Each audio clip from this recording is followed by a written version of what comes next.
marche ou pas? Le son est vachement creux. Non, c'est bon? Bon, vous m'entendez hein? Bah bonjour. Bien, bah, encore un nouveau bonjour à toutes et à tous. Merci d'être là pour cette nouvelle manifestation. Alors, bah, vous savez qu'à chaque lundi, on donne une petite information, comme ça. Alors, l'information du jour, c'est que, au niveau des transports en commun, on est un petit peu embêté parce que c'est un petit peu saturé.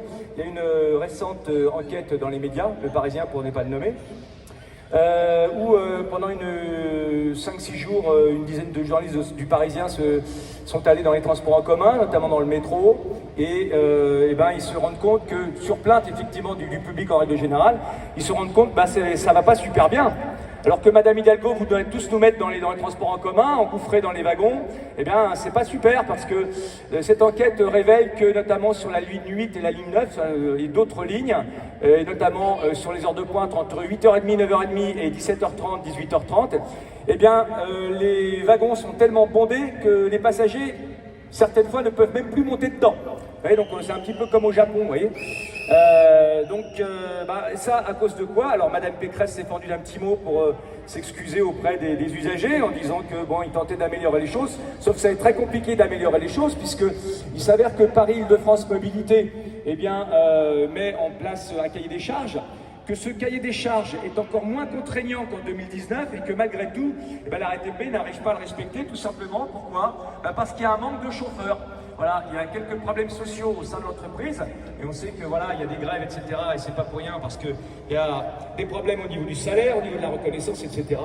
Et il y a de moins en moins de chauffeurs, ce qui fait qu'il y a de moins en moins de rames en fait. Et le problème, c'est que les gens ne peuvent même plus monter dans les rames. Donc voilà, merci Madame Hidalgo qui voudrait mettre tout le monde dans les transports en commun alors qu'elle se balade avec sa voiture et ses 2 motos de garde du corps derrière elle.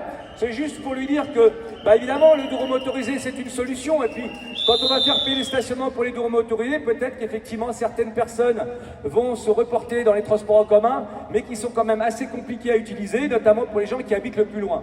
Il faut savoir qu'un deux-roues motorisé, c'est pas un véhicule en plus dans la circulation, c'est bien souvent une voiture en moins ou un usager des transports en commun en moins qui va prendre un deux-roues motorisé et qui va laisser de la place aux autres, puisqu'on sait notamment que dans les grandes villes comme Paris ou les grandes autres villes de France, Marseille, etc., souvent ce sont des automobilistes qui se reportent sur le deux-roues motorisé pour avoir plus de mobilité. Donc avoir une voiture en moins dans la circulation, et une moto en plus ou un scooter en plus, c'est pas si mal en termes de mobilité et d'écologie. Donc voilà, on est là pour expliquer à Madame Hidalgo qu'elle raisonne complètement de travers en voulant taxer les deux-roues motorisés qui sont une vraie solution de mobilité.